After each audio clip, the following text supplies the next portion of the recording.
Hey cousins, welcome back to another video, and on this video we're going to be recapping Baddies Caribbean episode 4. This episode starts off with Sapphire, Natalie, and Scotty. So they get on the topic of Gretchen.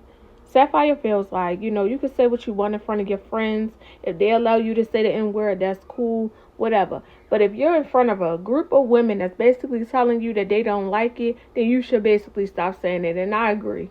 Scotty feels like that Gretchen will be fighting all season. Natalie lets them know that they'll be doing like a bonfire later on that day, but she did tell them that replacement girls will be coming to the bonfire, and basically that, they're not to be trusted. She brought up Callie, basically saying that she felt like that Callie came in with all smiles, like nice and sweet, and then she just turned up on her.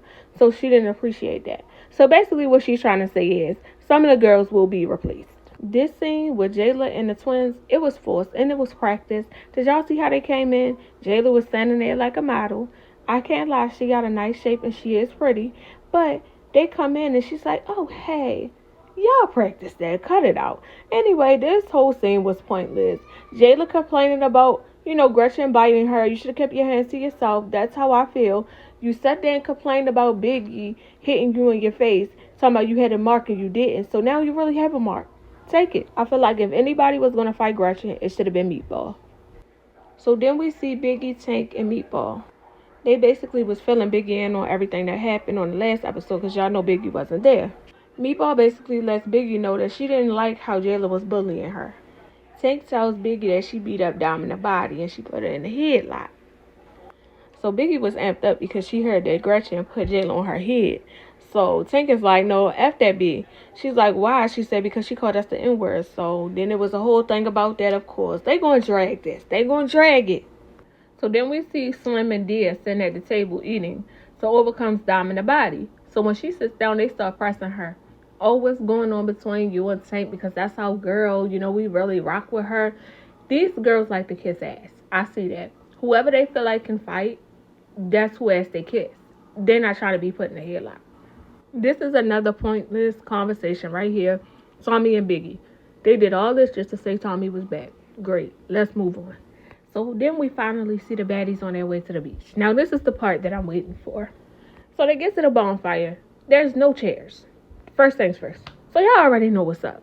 So they walk down. Everybody's talking about baddies and fire. It doesn't mix. But really, y'all know Natalie set y'all up. Once again, it's no fun. Just fights. Boom. Then Alicia finally lays it down on the girls. So the other girls walk up or whatever, join the baddies, the newbies.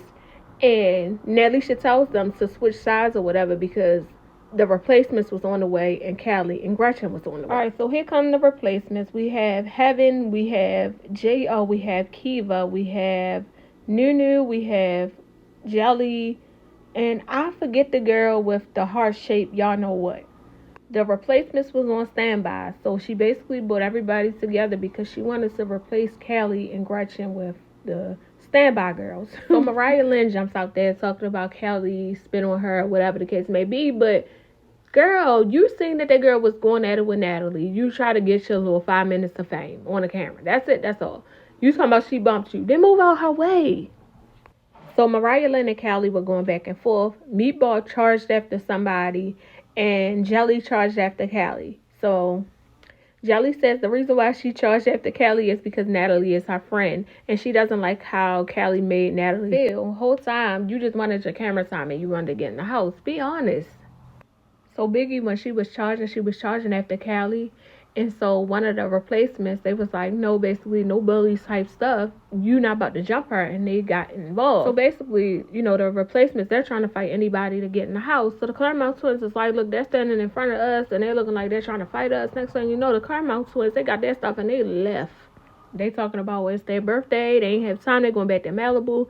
No, honey, they just ain't want them girls to bust anything on their body wide open. So the twins, they were upset because they said it was their birthday. They didn't get what they want, but they were on the way to the car and they see Tommy. Tommy asks them, did they have a problem with her because they had some type of misunderstanding? However, they fixed it, they hugged, and that was that. So now Natalie has the damn girls on the damn beach fighting. Y'all should have known what y'all came there for. Y'all was never about to turn up. She got y'all good, didn't she? So first it was J.O. and Meatball. See, I like Nunu. I want her in the house. Now, she said basically Dia was going at it with Gretchen, and she was on top of her, so she jumped in it on Gretchen's behalf. And yeah, she was like, Gretchen ain't but so big. Dia just want her camera time. It's so annoying. When it comes to these standby girls, they is whooping the newbies behind. They the ones that need to be in the house because Meatball can't fight, Dia can't fight. Get them out of here. What it seems like is the producers are basically calling out the fades or whatever. They're telling them to step up and basically fade somebody. That is how this is being done. It's no turn up. It's no having fun. It's just strictly fights. Anyway, Mariah Lynn and Callie was next.